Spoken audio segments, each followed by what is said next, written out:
안녕하세요. 하회대학 교육선교 이야기 교육선교 아카데미 제4강을 맡게 된 소영섭이라고 합니다. 시작하기 전에 잠깐 기도하고 시작하겠습니다. 기도하시겠습니다. 하나님 아버지, 하나님께서 저에게 부여하신 여러 사명들을 쫓아 하나님께 순종하고자 하는 귀한 주의 일꾼들이 이렇게 교육선교 아카데미로 모여서 강의를 듣고 훈련하게 해주시니 감사합니다. 오늘 4강을 주님 손에 올려드립니다. 졸지 않고 잘 집중해서 들을 수 있도록 도와주시고 전하는 저에게도 주님 함께 해주셔서 하나님께서 저에게 보여주시고 경험케 하셨던 것들을 귀한 분들과 함께 잘 나눌 수 있도록 도와주시기 원합니다. 감사드리며 예수님 이름으로 기도합니다. 아멘. 네, 제가 4강인데요. 제 1강을 들으면서는 제 마음이 조금 편안했어요. 그런데 2강을 들으면서, 3강을 들으면서 점점 제 마음이 불편해지기 시작했습니다. 그것은 앞서 강의를 하신 분들이 너무 슬라이드를 잘 만들어 가지고 오신 거예요. 사진도 많이 넣고, 근데 저는 제가 오늘 강의 안에 사진도 하나도 없고 전부 글자만 되어 있는 슬라이드입니다. 핑계 같지만 그럴 수밖에 없는 이유가 있습니다. 제가 2017년도에 아프리카 에티오피아에서 돌아오면서 제가 간직하고 있던 모든 자료들을 외장 하드에다가 다 담았는데 운반하다가 그 하드를 떨어뜨렸어요. 가지고 안에 있던 모든 데이터를 저희가 쓸 수가 없어서 오늘은 그냥 이렇게 글자로 시작함을 모두 양해해 주시고 강의를 들어주시면 고맙겠습니다. 저는 선교사로 나가기 전에 한국에서 대학 교수로 일을 하다가 아시아 A국의 Y대학이라는 곳에 가서 교수 생활을 했고요. 다시 A국에 들어가지 못하는 상황이 돼서 아프리카 에티오피아에 가서 3년 반의 사역을 했습니다. 아프리카에 있을 때에는 선교대학이 아닌 일반 국립대학의 외국인 교수로 활동을 했었는데요. 제가 그렇게 활동을 하면서 개인적으로 경험했던 교육 선교사로서의 자세에 관해서 여러분들과 함께 나누고자 합니다. 먼저 그 일을 시작하기에 앞서서 교육 선교란 무엇일까요? 혹시 어제 강의 기억하시나요? 우리 강성택 교수님이 교육 선교에 대해서 풀이를 잘 해주셨는데 저는 정의적인 측면보다는 우리의 실제 삶 속에서 우리가 실제적으로 교육 선교를 어떻게 생각하고 있는지를 좀 나누고 싶습니다. 제가 Y대학에 근무하면서 들었던 첨예한 얘기 중에 교수님 중에 일부는 이렇게 말씀하셨어요. 학교는 선교의 도구이며 가르치는 것보다 전도가 우선이다.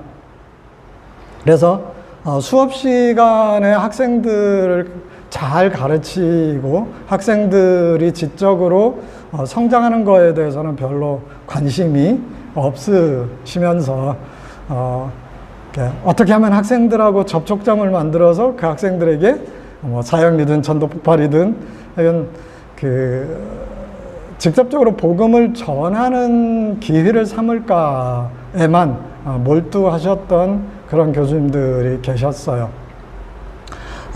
심지어 저는 학생들한테 이런 얘기까지 들었어요. 어떤 교수님은 수업 듣는 학생 중에 자신하고 성경 공부를 하는 학생들에게는 성적을 잘 준다.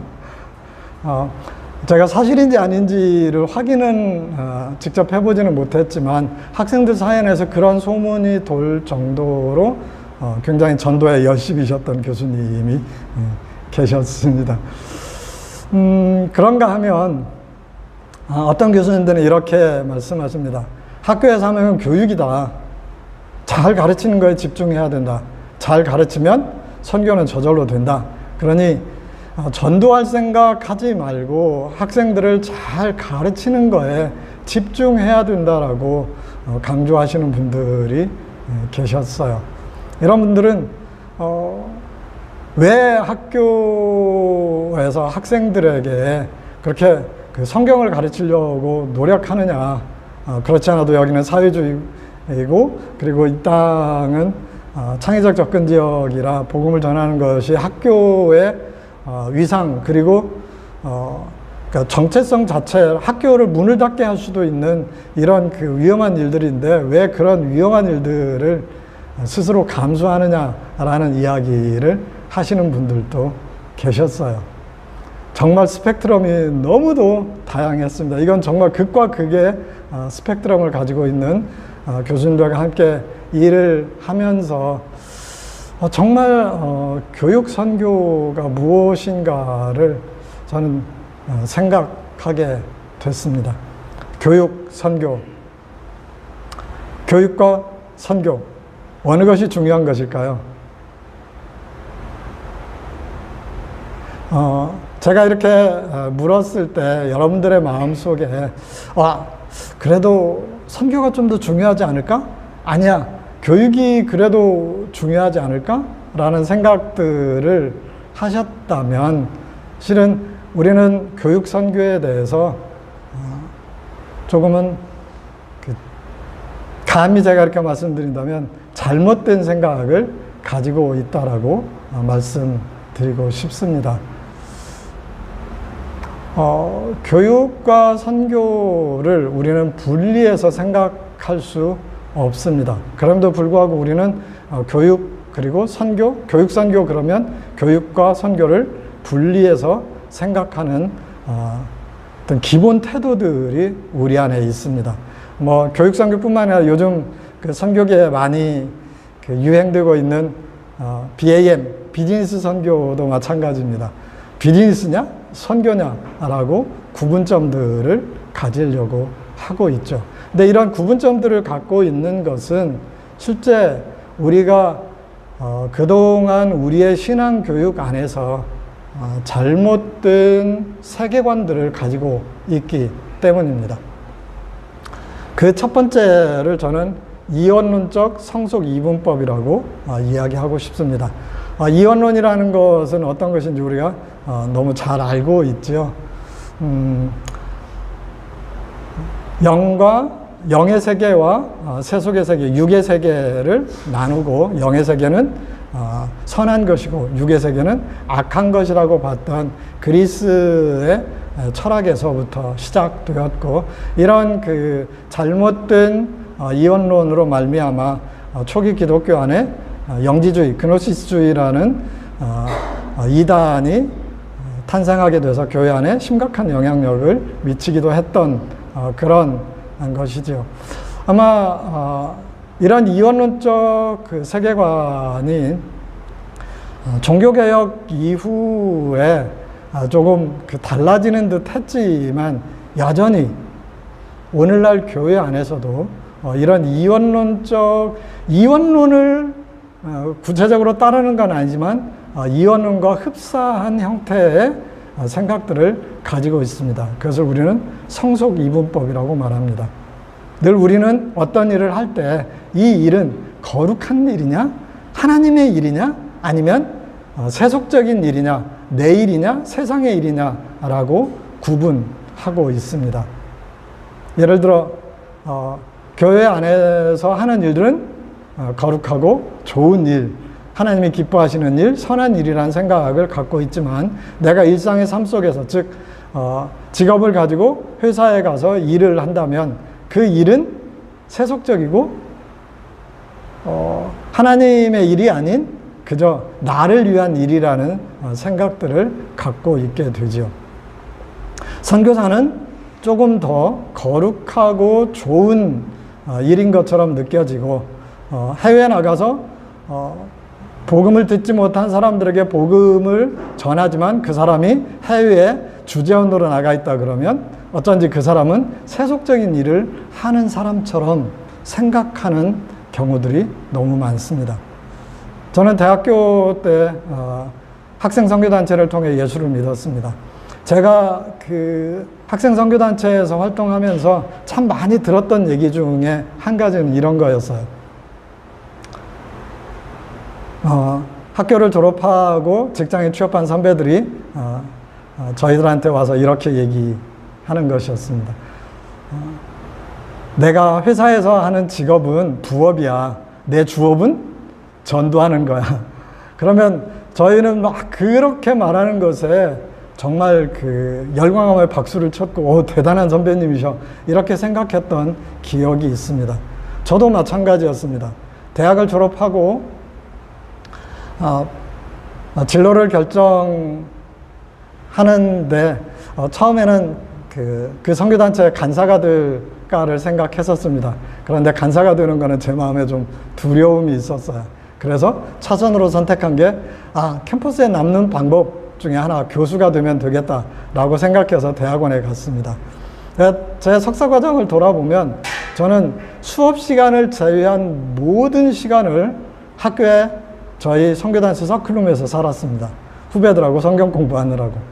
저희 교수님이, 지도 교수님이 저만 보면 그러니까 골치 아프다는 표정을 지었을 정도였으니까. 그래서 당시만 해도 저도, 그러니까 전도하는 것은 하나님이 기뻐하시는 일이지만 공부하고 또는 직업적인 어떤 일을 갖는 것은 하나님이 기뻐하시지 않는 일. 그래서 거룩한 일을 해야 된다라는 생각들을 가지고 있었던 것 같습니다.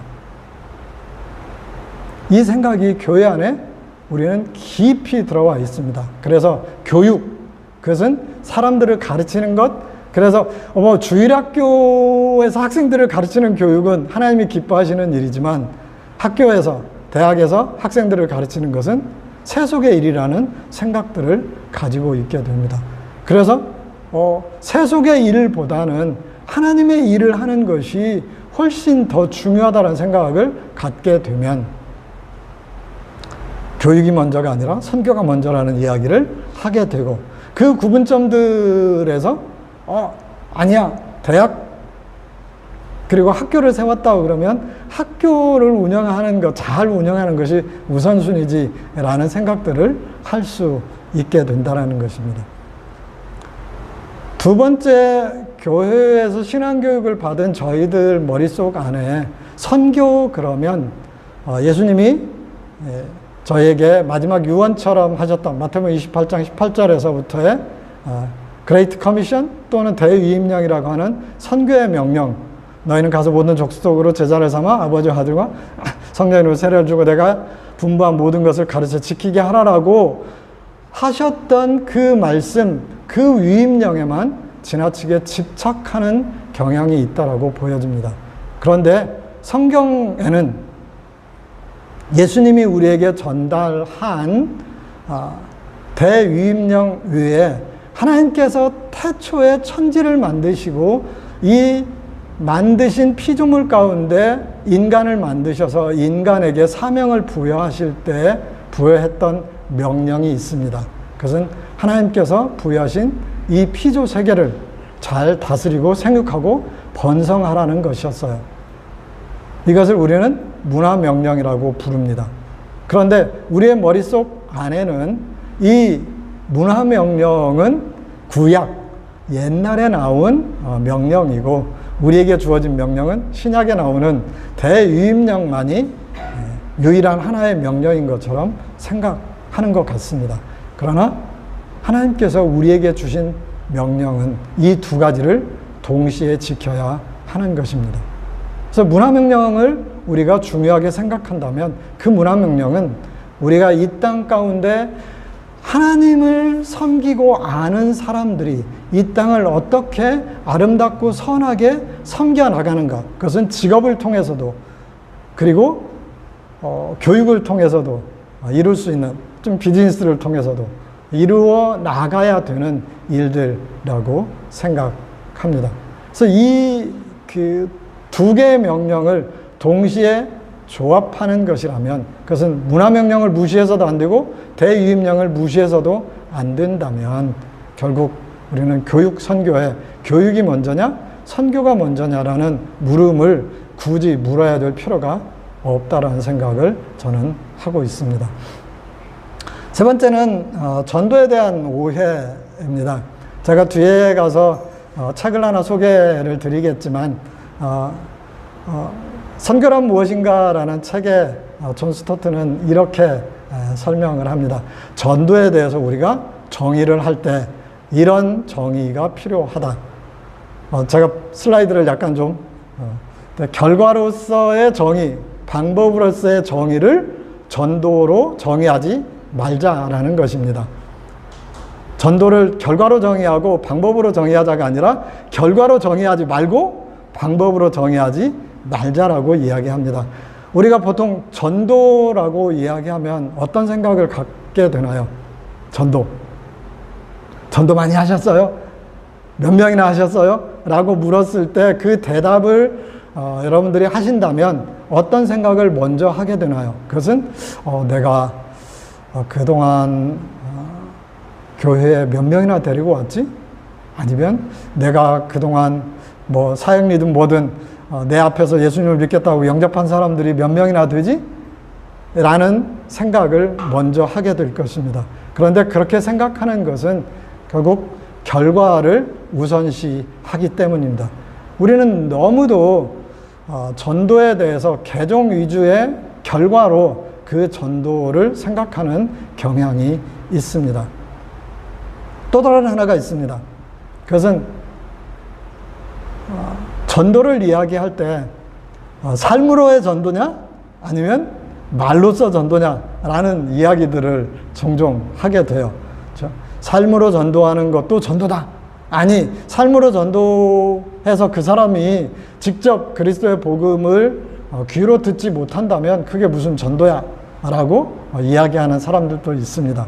그런데 방법으로, 그러니까 말로 하는 건 전도이고 삶으로 하는 건 전도가 아니다. 또는 그 반대, 이렇게 표현하는 모든 것들은 전도를 정의하는 제대로 된 방법이 아니다라고 이야기합니다.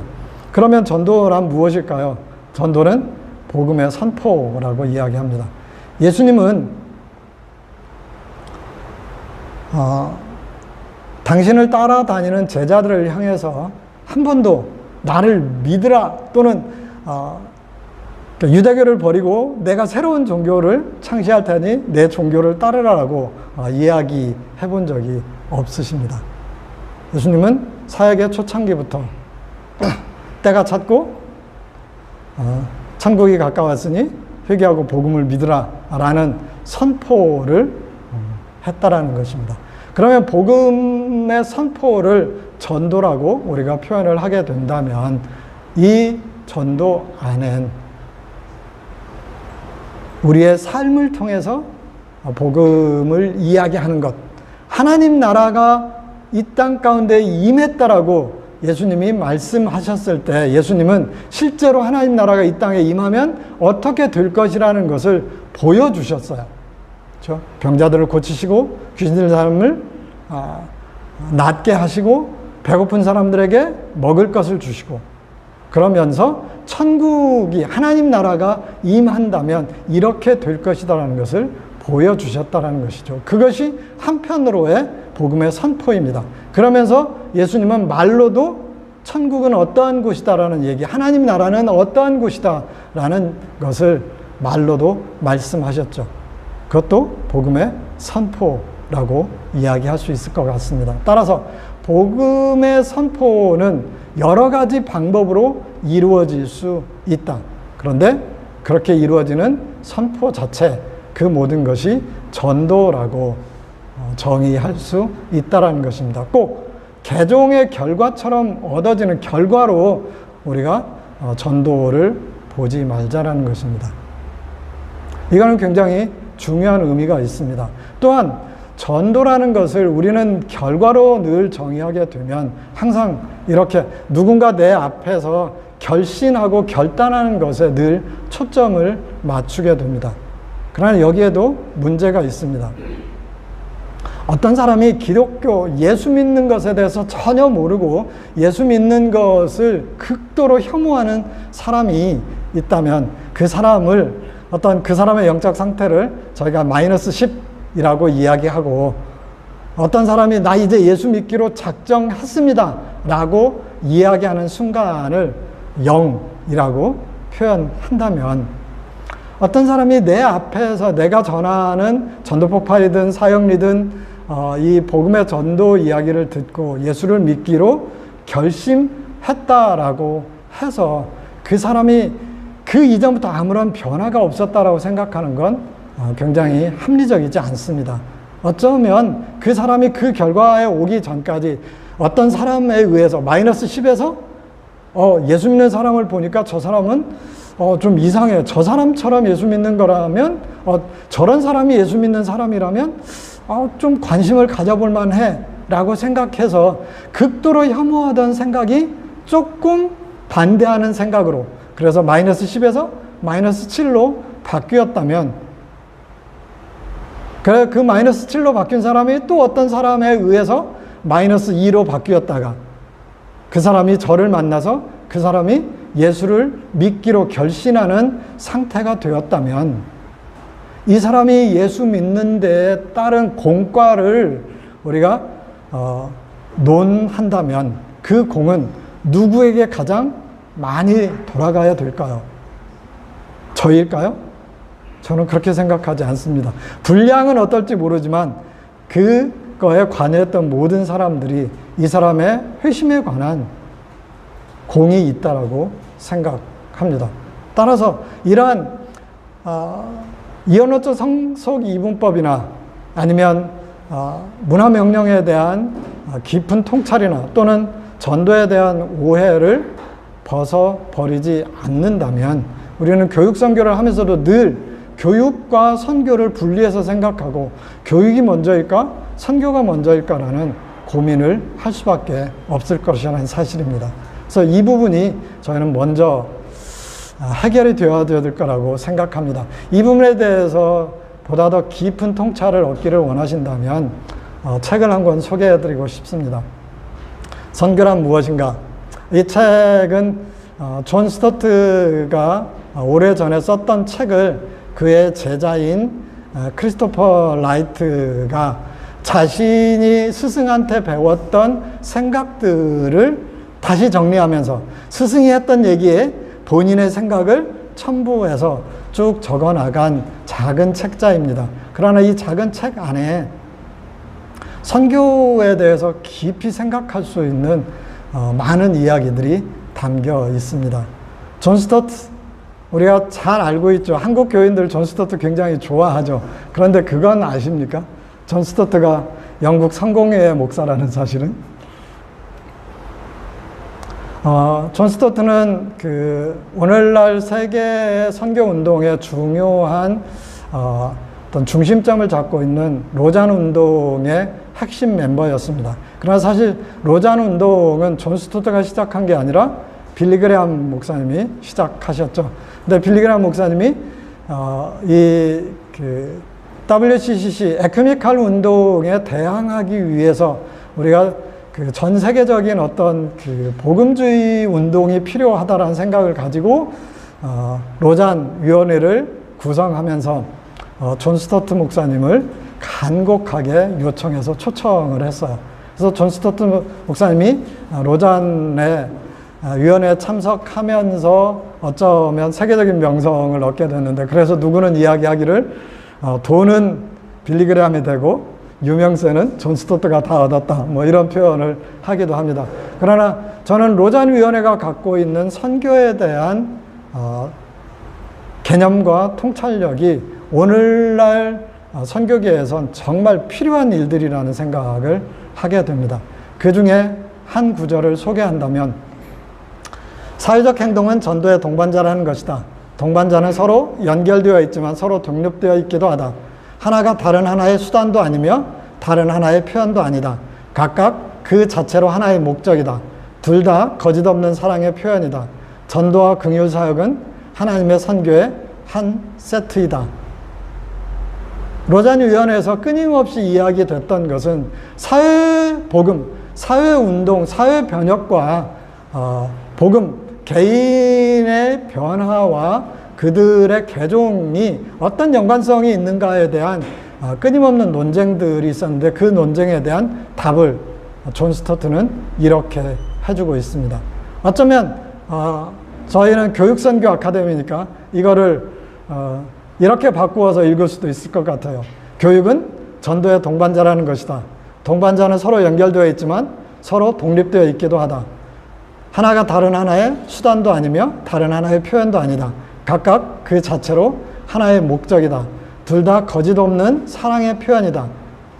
전도와 교육은 하나님의 선교의 한 세트이다. 두 개를 분리해서 생각할 수 없다라는 것입니다. 교육을 하나님 나라의 방법으로 충실하게 해가는 것, 그것이 하나님 나라를 선포하는 길이고 그것이 전도일 수 있습니다. 따라서 교육 그 자체로도 굉장히 중요한, 하나님께서 우리가 이 땅 가운데 하나님의 자녀들이 이루어내기를 원하는 굉장히 중요한 분야 중에 하나, 전도만큼 중요한 하나라는 사실이고, 또한 전도도 역시 마찬가지. 그래서 그 둘을 각각 독리지만 그 둘을 합해서 한 세트로 하게 될 때 그 효용력, 효과가 훨씬 더 커질 수 있다라는 것입니다. 그래서 앞에서 우리 강상택 교수님도 얼핏 이야기를 했지만 뒤에 잘렸네요. EAM, Education as Mission. 이 말은 Education과 Mission이라는 두 단어가 각각 독립체적으로 존재하면서도 서로 종속관계에 있지 않고 대등한 관계를 유지하는 것이라고, 그래서 as라는 단어가 중요하다라고 이야기하는 것이죠. 그래서 우리는 두 개가 한 세트인 Education as Mission의 현장에 있습니다. 제가 생각한 것보다 조금 시간이 빨리 지나긴 했지만, 본부에서 너무 길게 강의하면 수강하시는 분들이 너무 힘들다고 그래서 쉬는 타임을 달라고 했는데, 제가 이 타임에 잠깐 쉬었다가 후반부의 시간에는 제가 경험했던 와이대에서의 경험과 에티오피아 대학에서 경험을 여러분들과 같이 나누기를 원합니다. 잠시 쉬겠습니다. 잘 쉬셨나요? 네, 계속해서 제가 두 나라의 두 대학에 있으면서 경험했던 경험들을 같이 나누고자 합니다. 먼저는 아시아 A국 와이대에서의 경험입니다. 사실 이곳에서 제가 거의 15년을 있었기 때문에 이곳에서 경험이 더 많은 내용을 차지하게 될 것입니다. 첫 번째, 제가 와이대에서 있으면서 늘 고민하고 했던 것은 나의 정체성이었습니다. 나는 교수일까? 사역자일까? 였습니다. 제가 나중에 이제 예수를 믿는 학생들에게 늘 이런 질문을 저는 했어요. 너희들 보기에 나는 교수로 보이니? 사역자로 보이니? 라고 물으면 한 30% 학생은 교수라고 대답을 하고 70%의 학생은 사역자라고 대답을 했습니다.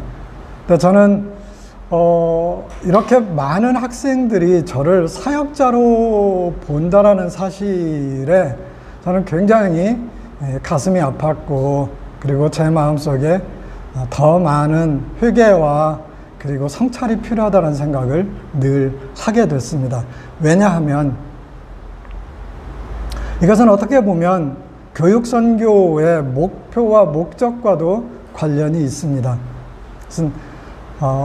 우리는 교육선교를 하는 목적 자체가 그 나라의 사역자들을 키우기 위한 것이 아닙니다.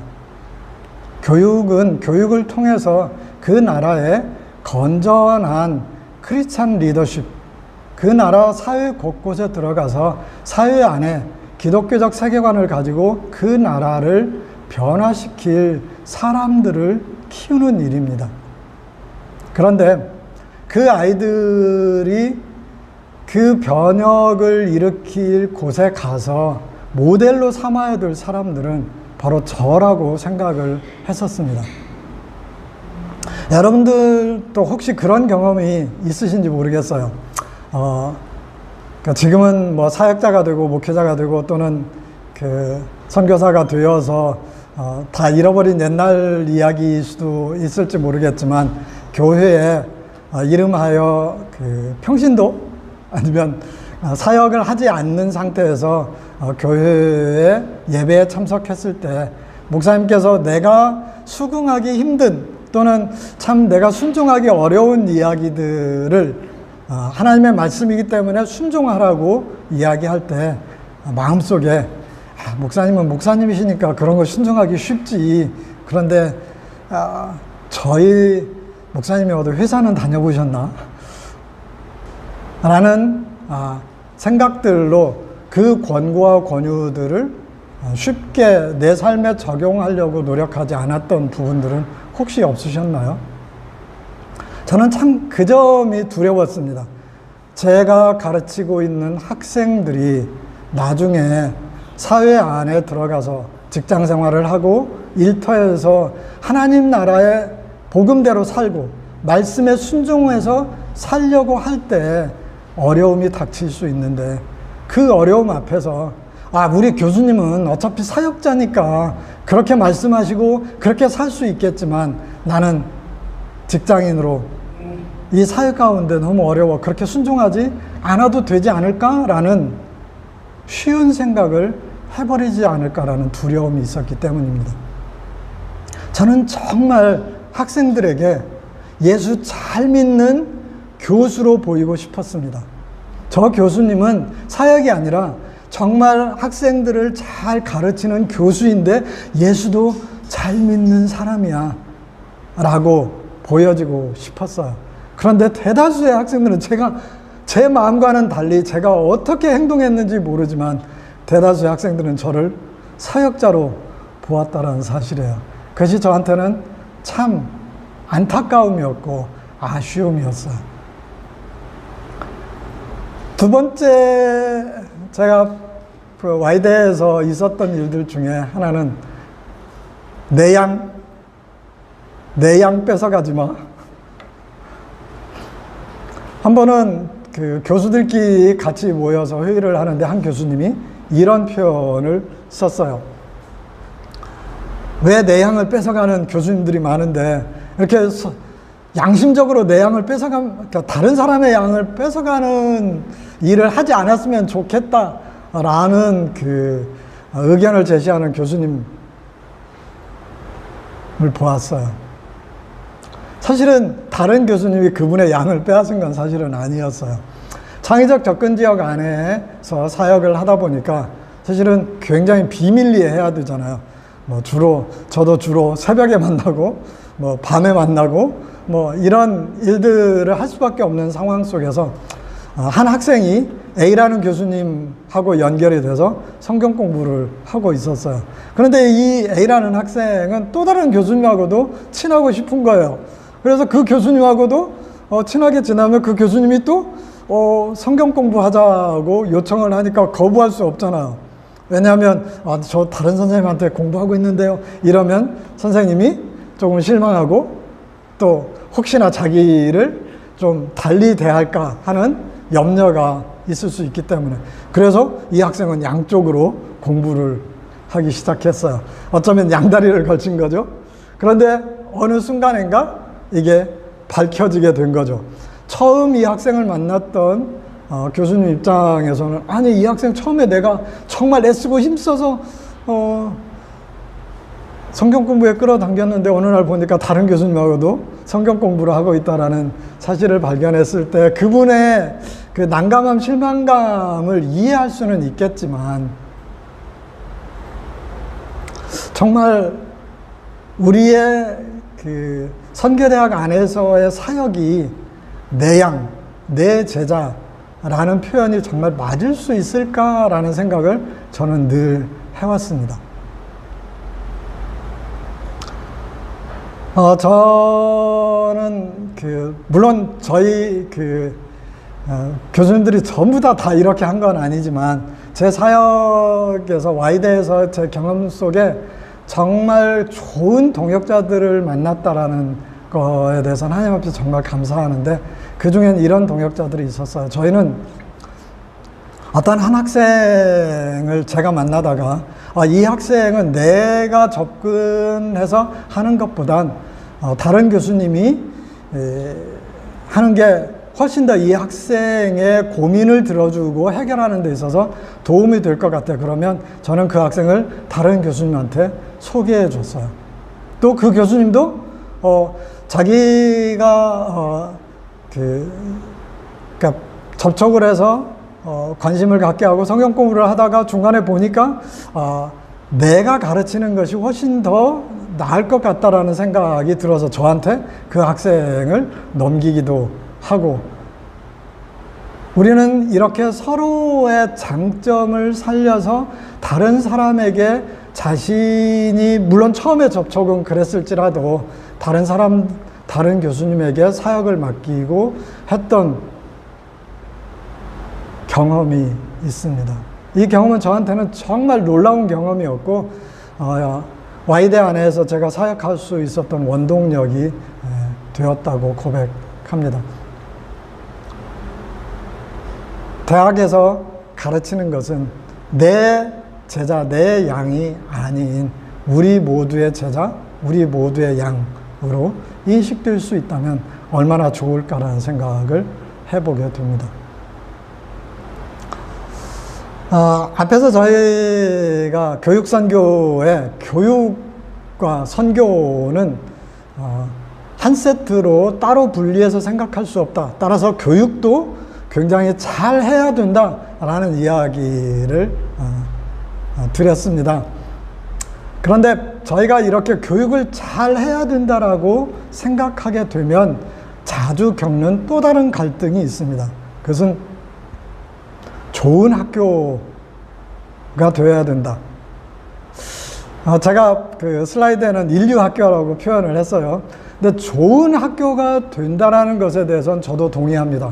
그러나 좋은 학교를 정의하는 정의가 너무도 다른 것을 발견했어요. 많은 분들이 좋은 학교는 인류학교라고 생각합니다. 저희 안에서 끊임없이 논쟁이 되었던 논쟁 중에 하나는, 죄송합니다. 혹시 이 대학을 다니셨거나 이 대학에서 사역을 하시는 분들께는 정말 죄송하지만, 연세대나 이화여대가 선교대학으로서 성공한 대학이냐 아니냐라는 논쟁을 저희 끊임없이 했었습니다. 정말 사람들의 원하는 인류학교가 되는 것이 선교대학의 목적이라고 생각하신 분들이 굉장히 많았어요. 그러나 저는 선교대학의 목적은 좋은 학교가 되어야 되는 것이지 인류학교가 되는 것은 아니라고 생각합니다. 정말로 교육을 충실하게 할 수 있는 대학,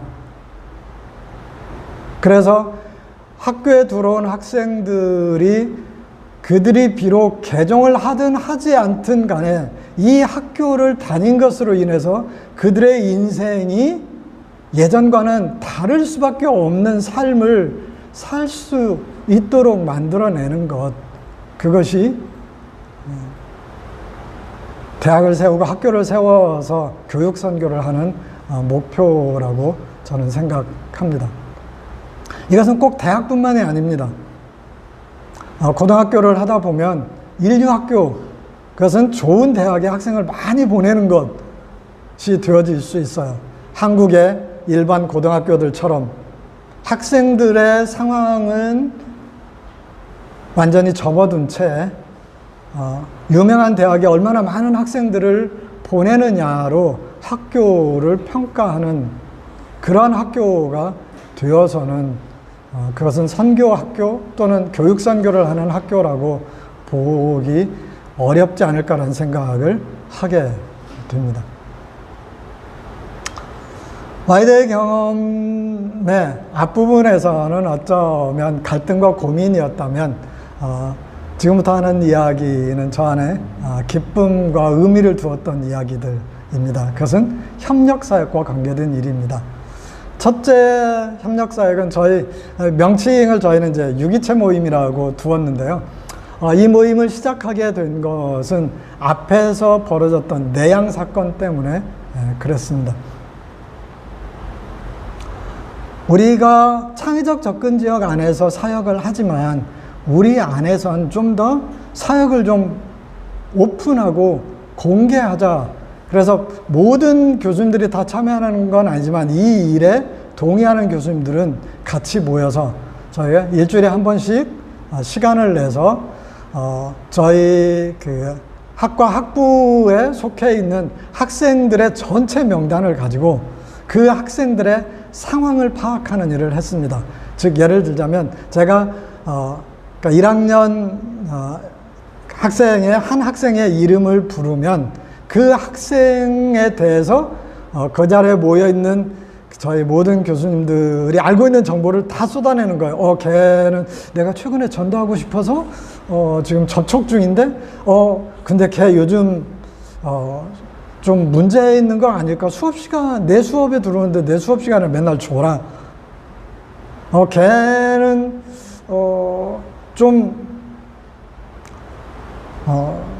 선생님들한테 좀 태도가 좀 불손해. 뭐 이런, 그러니까 한 학생의 이름을 부르면 그 학생에 관해서 알 수 있는 모든 정보를 다 털어놓는 모임을 시작했습니다.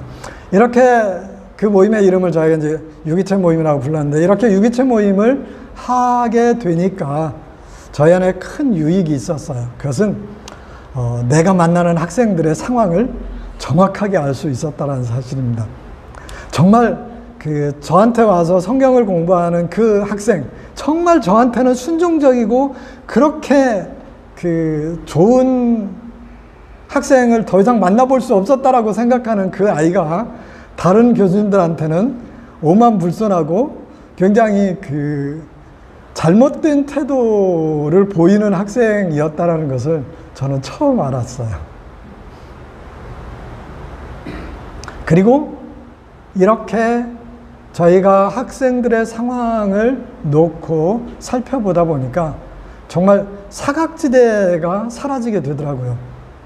그러니까 털어놓고 보니까 역시 저는 이게 캠퍼스 선교단체들이 강조했던 제자 운동의 어쩌면 어두운 면이라고 생각하기도 하는데요.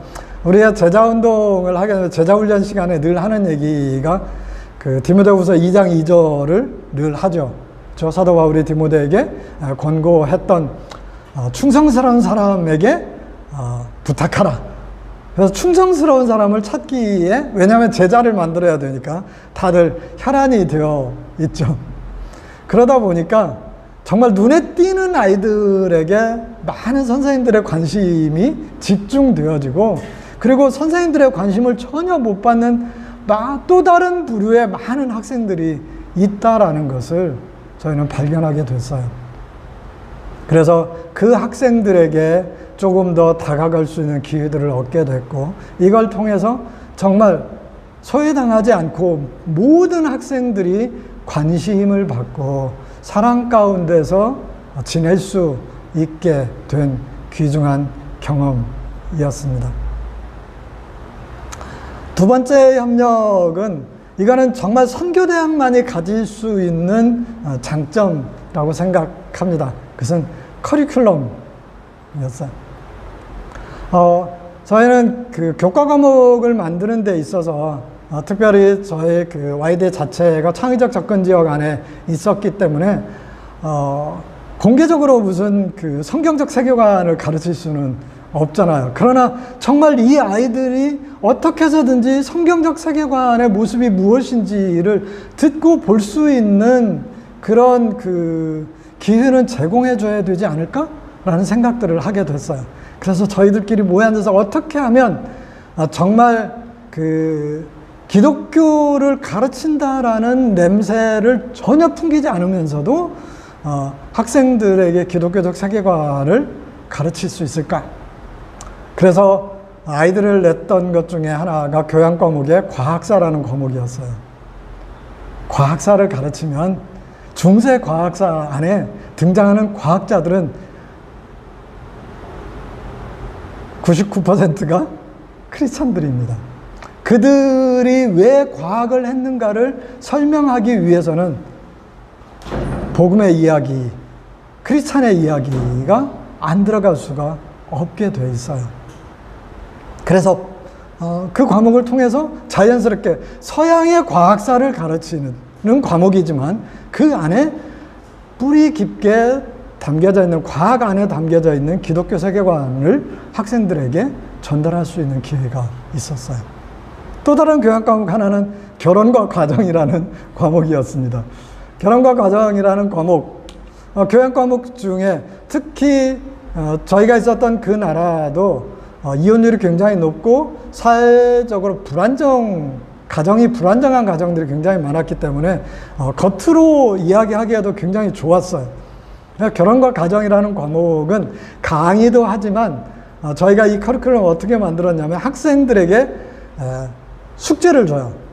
2인 1조씩 조를 짜가지고 교수님들, 결혼한 교수님들의 가정을 방문해서 그 교수님들에게 어떻게 결혼하게 됐고, 그리고 가정을 이루어 살면서 누리는 기쁨과 행복이 무엇인지를 이제 조사해 오도록 숙제를 내는 것입니다. 그러면 이때가 기회입니다. 크리스찬의 가정은 왜 서로 사랑하고 그리고 존중하고 아끼는 가정인지를 설명하고 가르칠 수 있는 기회예요. 그리고 그걸 통해서 학생들은 크리스찬 가정의 모습들을 보게 되고, 어쩌면 깨어진 가정 속에서 정말 나는 일평생 독신으로 살 거야 라고 생각했던 아이들이 이런 과정들을 통해 교수님의 가정을 보고 결혼에 대한 희망과 꿈을 가졌던 수많은 사례들과 이야기들이 있어요. 이런 협력해서 함께 커리큘럼을 만들고 일하는 일들은 선교대학이기 때문에 가능했던 것으로 생각합니다. 세 번째 협력은 지역교회와의 협력입니다.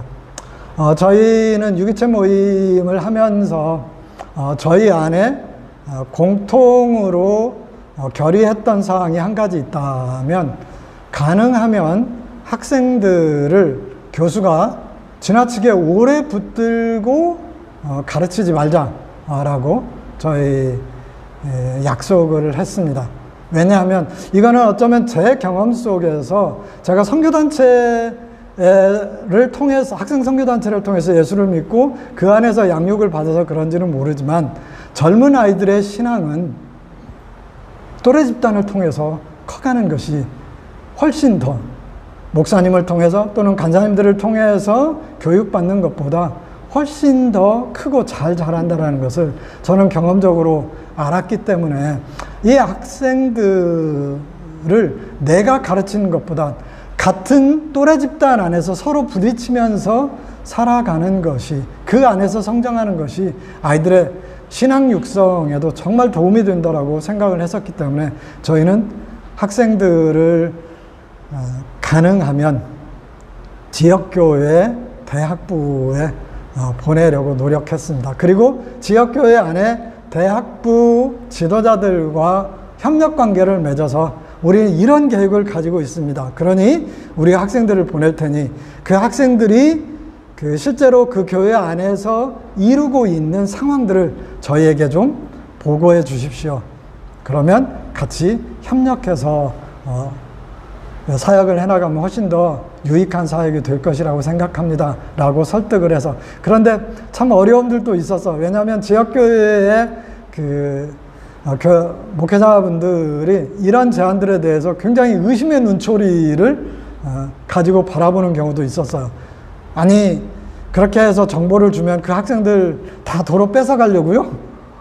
라는 반응을 보인 경우도 있었습니다. 그러나 저희가 끊임없이 설득하고 그리고 실제로 보낸 학생들이 그 교회 안에서 잘 정착하도록 돕는 일에 저희가 애쓰는 모습들을 보면서 여러 교회 그 담당 교역자들이 저희들하고 협력하게 되었습니다. 유명한 이야기, 제 마음속에 깊이 담겨있는 한 이야기가 있습니다. 저희 유기체 모임에 같이 동참했던 동료 교수님이 정말 저도 압니다.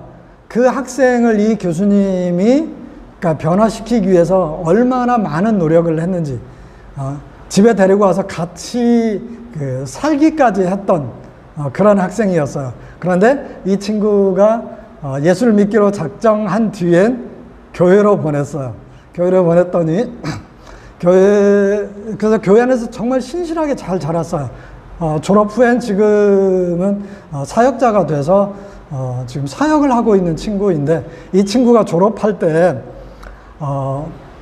그 교회 졸업 수련회를 가서 이제 그 감사 인사를 하는데, 그 모든 감사 인사의 초점이 그 교회를 담당했던 교역자에게 맞춰져 있고, 이 교수님 얘기는 한마디도 안 한 거예요.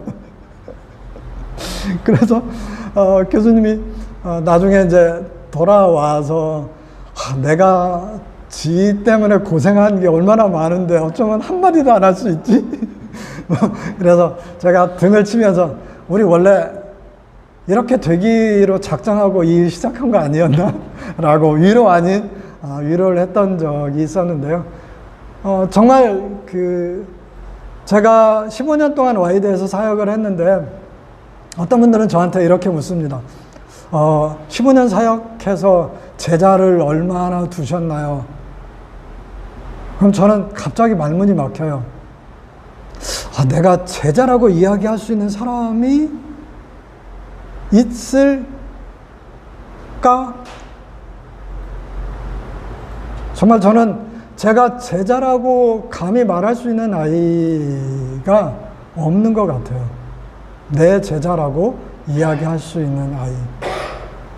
그러나 저는 제 교만인지는 모르겠지만 연변과기대 교수님들 중에 졸업한 학생들, 그러니까 저희 과뿐만이 아니라 연변과기대 전체를 대상으로 해서 졸업한 학생들을 많이 알고 있고, 그리고 그 학생들에게도 알려져 있는 교수, 아마 전 감히 탑5 안에는 든다라고 자신합니다. 하지만 특별히 제가 키웠다라고 말할 수 있는 아이는 없는 것 같아요. 그러나 정말 15년 동안 와이드에서 이런 협력을 통해서 만나고 경험했던 그 아이들, 그리고 그 시절은 정말 다시 돌아가라고 하면 다시 돌아가고 싶은 시절이라고 말씀드릴 수 있을 것 같습니다. 그러던 곳을 외부의 상황 때문에 어쩔 수 없이 떠나서 저는 학교를 옮기게 됐습니다. 그래서 에티오피아에 가게 됐습니다. 에티오피아에서 3년 반의 짧은 시간이었지만 저한테는 정말 중요한 시간이었습니다. 그 하나는 저는 한 번도, 이전까지는 한 번도 이런 생각을 해본 적이 없는데, 나는 봉사자일까? 고용인일까? 하는 것이었습니다. 저는 에티오피아에 가서 에티오피아 국립대학에서 외국인 교수로 일을 했습니다. 월급도 굉장히 짱짱하게 받았습니다. 제가 그 에티오피아 대학에 어떻게 알게 돼서 지원을 했더니 이제 인터뷰가 끝나고 그 답장이 왔는데 월급을 준다는 것이었어요. 에티오피아의 1인당 국민소득이 500불 조금 넘습니다. 그런 나라에서 교수에게 월급을 준다라고 그래서 제가 웃었어요. 얼마나 줄까?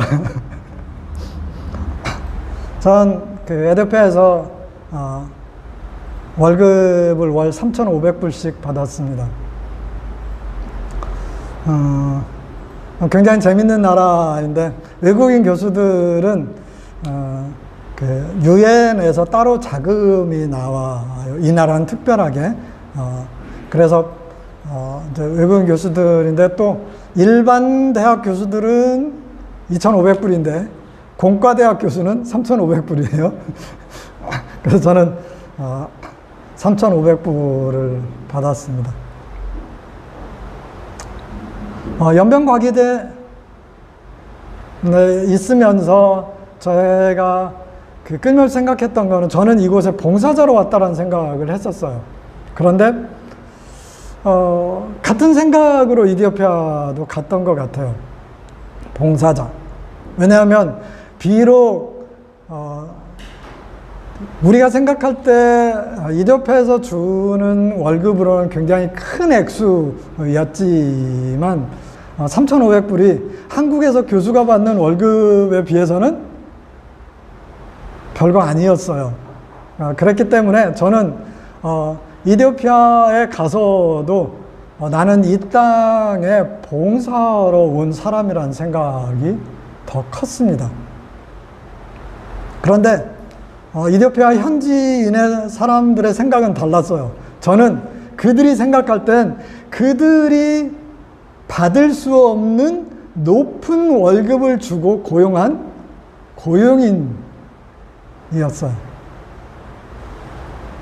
그래서 저는 끊임없이 제 생각이나 또는 저에게 조금만 좀 불편하다고 생각되어지는 요구들을 하게 되면, 이 사람들은 왜 이런 것까지 나에게 요구를 하지? 라는 생각을 했고, 그들은 반대의 생각을 했겠죠. 너무도 당연한, 아니 우리가 월급 주고 고용했는데. 왜냐하면 그렇게 높은 월급을 주고 외국인 교수를 고용하니까, 제가 있던 대학에, 공과대학 안에 외국인 교수가 70명 있었어요.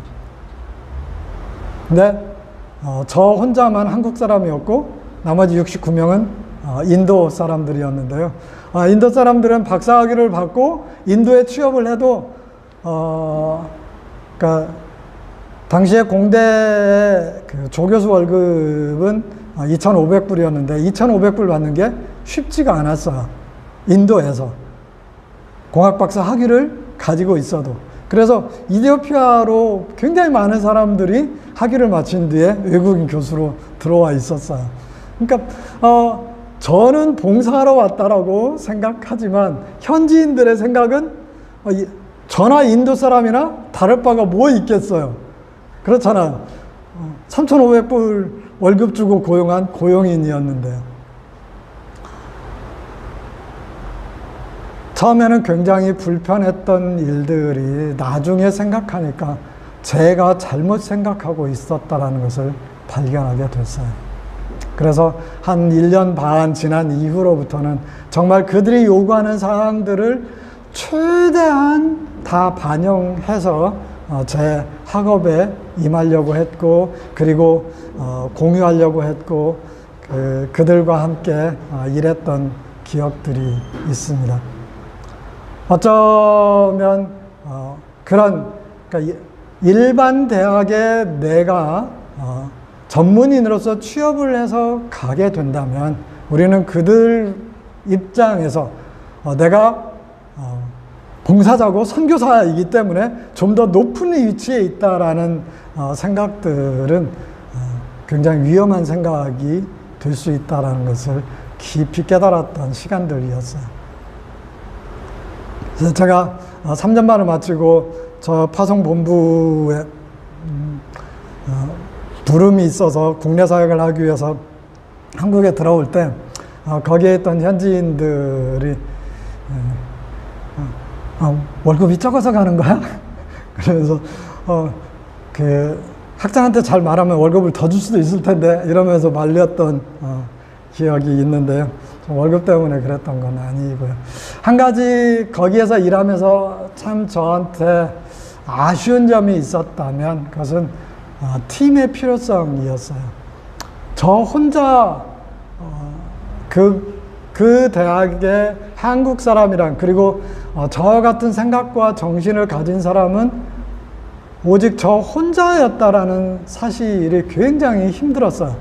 제가 뭔가 좀 그 학교 안에서 이렇게 좀 변화를 주고 싶어서 이야기를 해도 그것을 동조하는 그룹이 좀 있으면 함께 좀 이렇게 으쌰으쌰 해가면서 다른 사람들을 설득할 수 있을 텐데, 전부 다 제가 무슨 얘기를 하면 이디오피아는 달라, 이디오피아는 달라, 계속 이렇게 반응들을 보이면, 것을 들으면서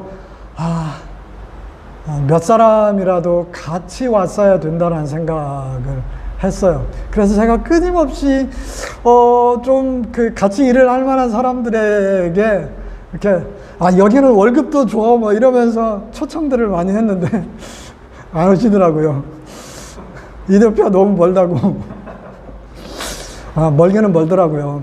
제가 아시아에 있을 때는 비행기 타는 거를 굉장히 부러워했고 좋아했어요.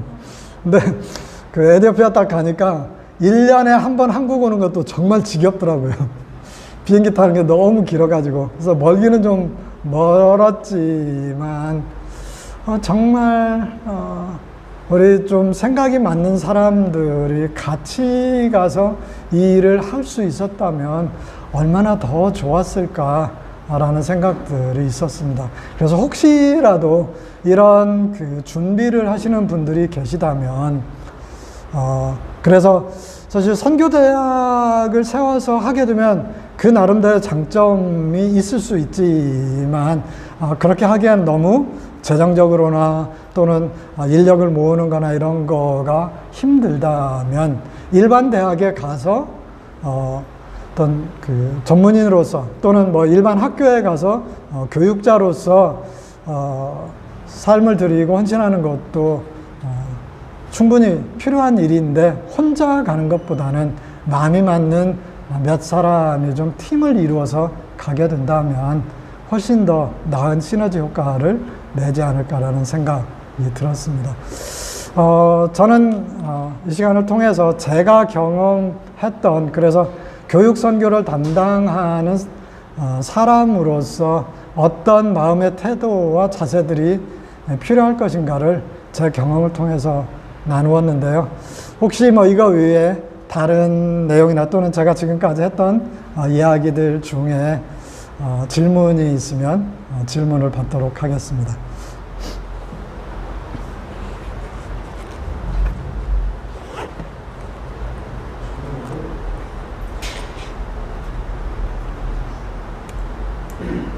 제가 너무 질문이 있는 것 같습니다. 질문이 없으면 제가 너무 강의를 잘했거나 아주 못했거나 둘 중에 하나일 텐데.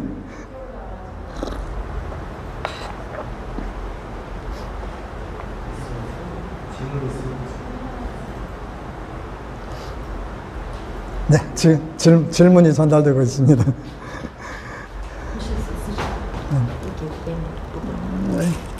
제가 또 이렇게 돋보기를 쌓아야만 글을 읽을 수 있는 노안이 됐습니다.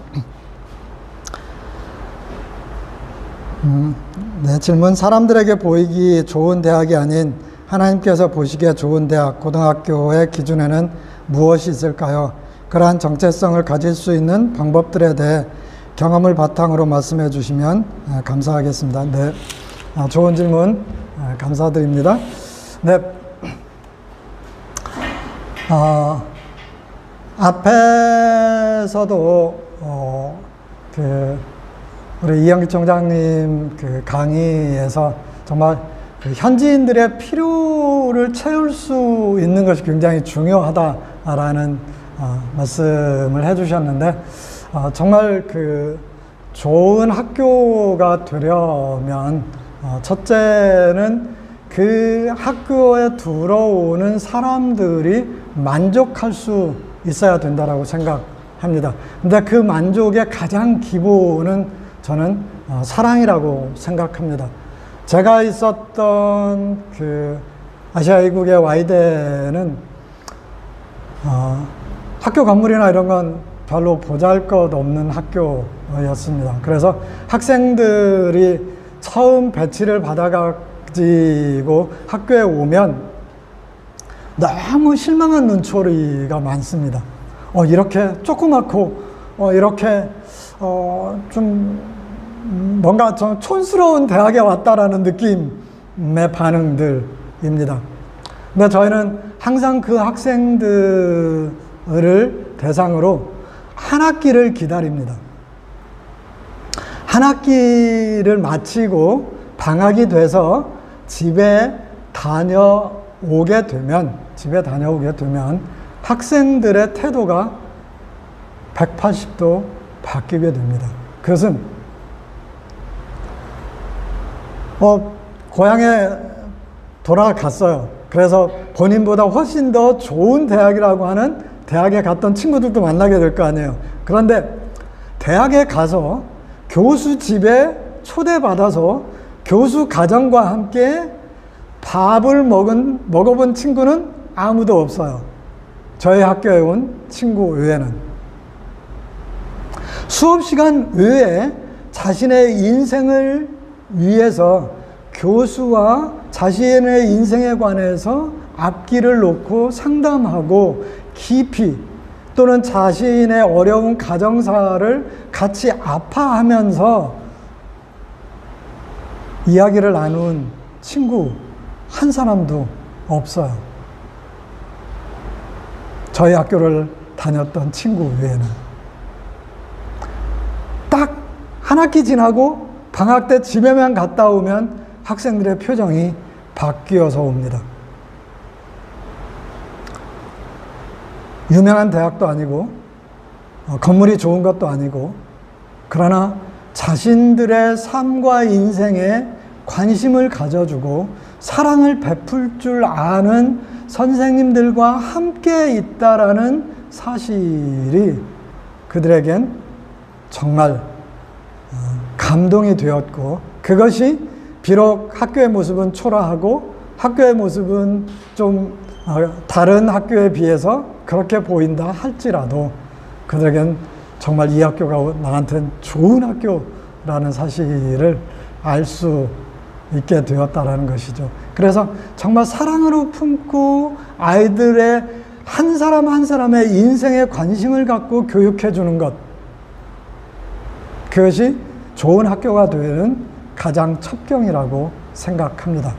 두 번째는 정말 그 학교를 나오면 이 세상 어디에서든지 내가 내 스스로 내 인생을 개척하며 살아갈 수 있는 존재라는 자신감과 꿈을 가질 수 있게 만들어준다면 저는 그 학교가 좋은 학교라고 생각합니다. 더 많겠지만 또 다른 질문이 있는 것 같아서 일단 이렇게.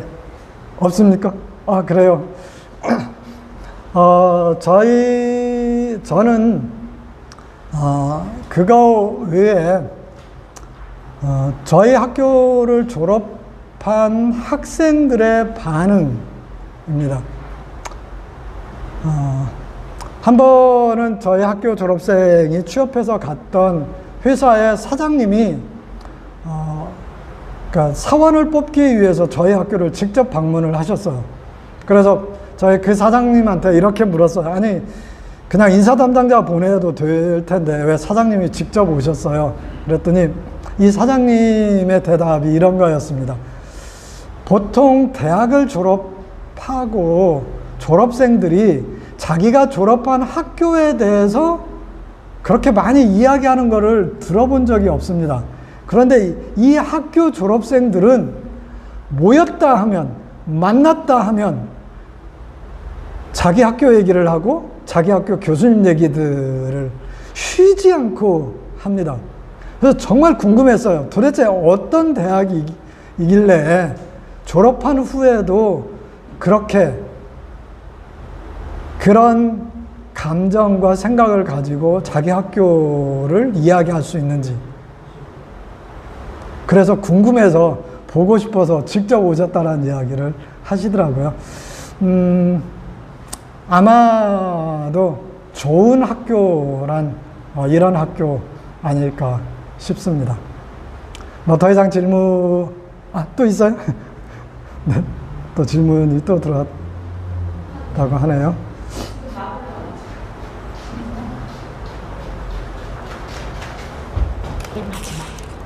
네. 유기체 모임을 통해 교수들의 관심에서 벗어난 학생을 발견하게 되면 후속 조치로 어떤 것을 하시나요? 그리고 제자훈련의 중요한 원리인 선택과 집중을 위해 유기체 모임 안에서 전략을 세우기도 하시는지요? 네. 네, 저희 유기체 모임을 통해서 소외된 학생들을 발견하면 저희 이제 당연히 그 소외된 학생들을 만날 계획을 갖게 되는 거죠. 자기 수업에 들어오는 학생이라면 수업을 핑계로 해서 접촉점을 만들거나 아니면 자기 지도 학생, 저희 학교 안에는 지도 학생이라는 제도가 있었는데 그 지도 학생이라면 뭐 지도 교수라는 명목하에 아니면 우리 과라면 과 교수라는 명목으로 일단 접촉을 먼저 하게 돼요. 그래서 뭐 저희는 충분히 무르익었다라고 생각하기 전에는 직접적으로 복음의 이야기를 하지 않습니다. 왜냐하면 창의적 접근 지역이기 때문에. 따라서 그냥 만남 자체를 만남으로 계속 이어가게 만드는 거죠. 그렇게 해서 하게 됩니다. 제자화에 있어서의 선택과 집중의 문제는 저는 그 선택과 집중을 꼭 내가 해야 된다라고 생각하지 않습니다. 앞에서 말씀드렸던 것처럼 제자화의 현장은 이거는 이제 지역마다 조금씩 다를 수는 있을 것 같아요. 근데 이제 제 경험입니다. 지역교회가 있었고 대학부가 있었기 때문에 이거는 가능한 일이었을 수 있습니다. 그렇지만 저희는 다 대학부에 보냈어요. 그리고 그 대학부에서 훈련받고 그 대학부에서 리더로 서서 학생 밑에 있는 후배들을 가르치고 그렇게 양육하도록 계속 저희는 뒤에서 그러니까 길 가다가 복도에서 만나거나 이러면 너 요즘 리더 됐다며? 축하한다. 열심히 잘해. 지켜보고 있어. 이렇게 한마디 해주는 것으로 저희는 그들을 격려하고 또 리더를 맡겼는데 굉장히 어려워한다. 그거를 담당 교회의 교역자로부터 저희가 전해 들으면 따로 밥 사주면서 요즘 힘들지? 뭐 어려운 건 없어? 라고 물으면서 그 일에 다시 인볼브 되도록 또 격려해주고. 그래서 저희는 울타리가 되자라는 신념으로 이 일들을 해왔습니다. 그래서 저희는 이렇게 했어요. 그런데 이거는 정말 맡길 만한 그런 지역교회가 있는 경우에 해당 사항인 것 같고요. 뭐 선택과 집중을 해야 될 상황이면 또 뭐 선택과 집중을 할 수밖에 없을 것 같아요. 근데 그거는 제 경험이 아니어서 뭐라고 말씀드리기는 좀 어려울 것 같습니다. 대답이 됐는지 모르겠습니다. 장시간 강의를 들으시느라 수고하셨고요. 여러분들의 앞길에 하나님의 은혜와 은총이 더욱 충만하기를 간절히 바랍니다. 감사합니다.